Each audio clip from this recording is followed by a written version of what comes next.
Chapter 9. But she didn't change her mind the next day, or the one after. By Thursday, William had come to dread his afternoon trip to the attic. "How is he'd ask the Silver Knight, who came up to the upper wall walk at the sound of his footsteps.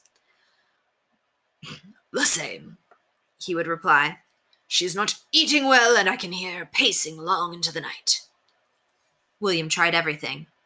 In the early morning, he brought her breakfast, small bits of toast sprinkled with butter and Marmite. In the afternoon, when he got home from school, he brought her hot tea. He allowed Sir Simon to light a fire in the fireplace in her bedroom, even though he was worried that the whole castle might go up in flames. He cut curtains for her narrow window out of some red velvet material from his mother's sewing closet, and gave the knight some English postage stamps to paste on her wall. But nothing seemed to work. He hadn't even seen her since the first day he brought her to the attic. One afternoon, Sir Simon reported that a giant had been up to visit. "Which one?" William asked. "The one you call Dad. He walked all around the castle and then knelt down and spread some ribbon from one corner to the other. Most peculiar behavior. I was watching him through the arrow loop in the wardrobe." "That was my father. He said he wanted to build a moat for the castle. I wonder if he's really going to do it. Did he see you or Mrs. Phillips?" "No, he was not here long. I think she considered calling to him for help, but I persuaded her it would be no use. The only thing that can restore her to her normal size is the other half of the token." "If only she'd let me explain," William said for the 100th time. "She told me last night that she will not come out of her room until you come in and get her," the knight said slowly. "But she knows I can't do that," William cried. "I'm too big." There was a brief silence. "I think that is what she means, William." "She wants me to be small too?" "She wants you to see how it feels." "But how would I ever get big again? I'd be trapped in there." Even as he said the words, he realized that's exactly what the knight was thinking. It's exactly what he'd done to Mrs. Phillips. "You were part of it too, Sir Simon. It wasn't just my idea." "We were both too hasty. She was made small against her will, William. There's no changing that now. Every day she spends here, she loses time in her own world. But I have an idea. Meet me by the drawbridge." William lay down on the floor near the front entrance to the castle. Slowly, the drawbridge was lowered. Sir Simon walked out. Then he turned and pointed up at the riddle written above the castle door. Once again, William read it. "When the lady doth ply her needle, and the lord his sword doth test, then the squire shall cross the drawbridge, and the time will be right for a quest." "So what?" he said. "We have a lord and we have a lady. We are only missing the squire," Sir Simon said. "Think about it, William." Without another word, he went back inside and raised the drawbridge for the night. The next day, William waited for Jason after school. He needed desperately to talk to somebody. Jason looked surprised to see him. "Want a bike into town?" William suggested cautiously. "I have to get some food for dinner." "Sure, I don't have anything better to do." They pulled their bikes out of the rack and headed out the main road. "How's the castle?" Jason asked, drawing up alongside. "Okay. Mrs. Phillips left last week. She said to say goodbye to you." "I didn't think she was going that quickly." The traffic was bad, and the two of them had to concentrate on steering for the rest of their ride into town. Jason did seem a bit surprised when William led him through the grocery store to the vegetable section along the rear wall. "Ginger, broccoli, soy sauce. That's it. We've got flank steak at home." "What's the deal?" Jason asked. "My father and I are cooking the nights that Mom works late. Want to have dinner with us tonight?" Jason shook his head. "I'll let you practice for a couple more weeks," he said with a grin. "Want to come back with me now?" "Sure." William was glad he didn't have to talk about his problems right there on the sidewalk. When they got home, he walked around the house, turning on all the lights. "I always do that first when I get home," William explained. Jason nodded. "It must be weird coming home to an empty house after all those years of Mrs. Phillips being here. Kind of neat, too. I wish my mother wasn't always hanging around asking me about my day at school." They settled down at the kitchen table with 2 big bowls of cold cereal. "Jason, what if you had a friend who really needed your help? But you couldn't help him unless you changed yourself. What do you mean? Well, pretend somebody was beating me up and your glasses got knocked off and you couldn't find them. Would you try to do something anyway? Sure, but I wouldn't be much help. But would you try to fight the guy off anyway? William asked. Well, I wouldn't go away and leave you if you were in trouble like that. That's what I thought you'd say. What is this all about? Jason asked. William wanted to tell him everything. All about the castle and the Silver Knight and what he'd done to Mrs. Phillips. He knew Jason wouldn't laugh at him, but he also knew that keeping the secret to himself was part of what he had to go through. He'd gotten himself into this mess, and he had to get himself out. I'm doing a story for English class, and I'm not sure how it's going to end, he said. It was a lame excuse, but Jason didn't question him further. Maybe when this is all over, I can tell Jason about it, William thought later that night. When I come back. If I come back. He sat up in bed. If I'm talking about coming back, I must have decided to go, he said to an empty room. William kept his decisions to himself for a couple of days. His visits to the attic were brief and businesslike. He ignored the meaningful look from the night and his hints that Mrs. Phillips' health was deteriorating. On Sunday afternoon, when William came in from a special gymnastics practice, his father called him down to his workroom in the cellar. Sitting on the cement floor was a wooden platform, which was surrounded by a separate wooden rectangle. You like it? William's father asked. What is it? Platform for the castle. The outer frame is a wall, so that when you let down the drawbridge, it can rest right here. His father pointed to a notch in the outer wall. The tunnel in between them is the moat. You take the wall, he said, lifting up the platform. Dad, where are you going? William called. Up to the attic. His father's voice floated back to him from the top of the cellar steps. William picked up the rectangular wall and hurried after him. How was he going to get up there in time to warn Sir Simon? Dad, wait, let me go first, he called. But his father was already on the second floor. Can't stop now, William. This thing is heavy, he shouted back. And before William could say anything more, he heard the tramp of his father's shoes on the attic steps. By the time he got upstairs, his father had settled the platform down next to the castle. It smells like smoke up here. I noticed it the other day when I came up to measure the castle, Mr. Lawrence said. Do you smell it? No, said William quickly. It's always this way. I'll pick up the castle and you slip the platform under it. It's too big for you to lift alone, his father said. We'll each lift one side and push the platform under with our feet. Ready? Heave-ho! William lifted his side of the castle very carefully, trying to keep even with his father. Looking down from above, he could see the terrified face of the Silver Knight staring up at him from behind the stable door. Mrs. Phillips was probably in her bedchamber, safely hidden under the roof. They'd disturbed Sir Simon's dinner.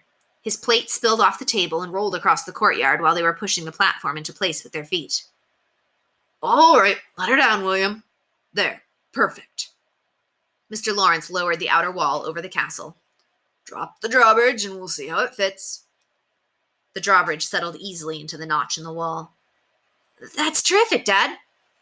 William was trying desperately to lure his father back down the steps, but he'd been pacing around the castle still, sniffing the air. Odd smell. I don't remember it before. I'd better have a smoke alarm installed up here. Oh, one more part. I have it in my pocket. Mr. Lawrence pulled out a triangular wedge of wood and connected it to the end of the drawbridge. Now the returning victorious army can get up the ramp. William stopped worrying about Mrs. Phillips, and Sir Simon for a moment. He sat down on the top step and looked up at his father. Dad, that's the first time you've ever finished a project for me. Is it really? His father asked. Remember the tree house that we half built together? And the dog kennel? Well, that wasn't your fault. They both smiled. They'd gotten halfway through the kennel one weekend. When William proudly showed it to Mrs. Phillips on Monday afternoon, she told him she was allergic to dogs. And the bookshelf in the cellar, his father added a bit sheepishly. Never mind. I finished this one. That's right. You finished this one, and it's great. Just what my castle needed. William stood up. Better lift the drawbridge for the night, his father said, leaning over the castle. Where's that lever? Oh, here it is. Please, nobody move, William prayed. The drawbridge seemed to take forever, but at last it was in place. It's a very special castle, isn't it? His father said, looking down. I almost feel as if it's magic in some way. It is, William said. His father didn't ask him to explain. Instead, he rested his arms on William's shoulders. Nice legacy of Mrs. Phillips to leave, he said, as if her spirit lives on in the attic. William had a funny feeling in his chest. He knew if he tried to say anything, he'd start to cry. They stood there together a moment without speaking before heading back downstairs. When William sneaked up later to see if the Lord and Lady were all right, Sir Simon was pacing back and forth along the wall walk. Imagine how you would feel, my boy, if you were sitting down to a nice meal of roasted mouse legs and your entire castle were lifted up and banged around like a mere piece of kindling. I doubt you would take it too kindly. I barely had time to get to the safety of the stables. And Lady Eleanor is not herself at all this evening. She's gone to bed early. I said I was sorry, Sir Simon. I had no idea my father was coming up here. You have to admit it's a pretty nice moat and ramp he made. A useful contraption, I dare say. After apologizing a few more times and rearranging the disturbed furniture, William started downstairs. Halfway, he remembered something and came back. The knight was still standing on the wall walk. Sir Simon, tell me again about the token. If the person wants to be small, then time isn't taken away from him, is it? No. The person would return to his world at the same moment he left. The knight looked at William with a strange expression, but he didn't ask any questions. Okay, thanks, William said. Their words hung in the air for a moment while neither one moved. William wanted Sir Simon to promise him that if he joined them, he would be sure to come back again. But he knew that was a promise nobody could make. Good night, William, Sir Simon said at last. Sleep well. Good night. He decided that he would join them at 4:15 the next afternoon, 1 week from the moment Mrs. Phillips had been standing on the flagstone looking up at him. He went upstairs right after dinner to pack. When he finally assembled everything on the bed, it looked like a very odd assortment. 1 recorder, 1 bear, 1 box of candles, 1 toothbrush, 1 jar of Marmite, as a peace offering for Mrs. Phillips, 1 box of tea bags, 4 loaves of bread, 2 bottles of water, 1 pair of hiking boots, 1 large box of matches, 1 pair of binoculars, and a change of clothing. He stuffed everything into a backpack and went to bed. His mother came up to kiss him goodnight. She'd been on call all weekend, which meant he'd barely seen her. She leaned against the headboard with her arm around the back of his pillow. They often took this time to talk at the end of the day. Where's Bear? He's usually in on these conversations, she asked. Down at the bottom of the bed. He's cold, William sighed. Yet another lie. I hear your father gave you the contraption he made for your castle. Yeah, it's neat. How did the practice go this afternoon? All right, I guess. I'm having trouble with the last part of my floor routine. I haven't been able to do it correctly since Mrs. Phillips left. His mother shifted position to look at him. I know this week must have been hard for you, adjusting to Mrs. Phillips being gone. William looked at his hands. How much easier it would be if that was all he had to adjust to. I'm tired, Mom. Big day tomorrow. All right, she said. Good night. When she hugged him, he held on a moment longer than usual. The next day, William tried hard to concentrate on his classes so he wouldn't think about what was going to happen to him that afternoon. When he said goodbye to Jason at the end of the day, his friend frowned at him. You look kind of funny, Jason said. You feel all right? William nodded. I guess so. See ya. When he looked back from the corner, Jason was still standing there, his bike leaning against his hip, staring at him. Sir Simon? William called softly from the top of the attic steps. The knight appeared on their customary meeting spot on the wall walk near the south tower. He looked a little weary. Good afternoon, William. Have you got the token? I'm ready to come. The knight looked startled. Really? Yeah, see, I brought my backpack. I hope I thought of everything. But this is wonderful news, William. I must go tell Lady Eleanor at once. Sir Simon? William put his index finger across the tower door, bringing the small man up short. Please don't say anything to her. Please just work the magic quickly before I can change my mind. I want to do what she asked. I want to go and see her myself." The small man turned with a new look in his eye. William liked to think that it was respect. "Yes, of course, I understand." He reached into his belt pouch. "I'll meet you at the drawbridge." "Why there?" William asked. The knight smiled up at him. "At your size, from where you're standing, you can reach the drawbridge with one step. But when you're small, it will take you considerably longer." The knight disappeared into the south tower to take the stairs. William went and stood at the front entrance of the castle to wait for him. Why couldn't he just take back what he'd done to Mrs. Phillips?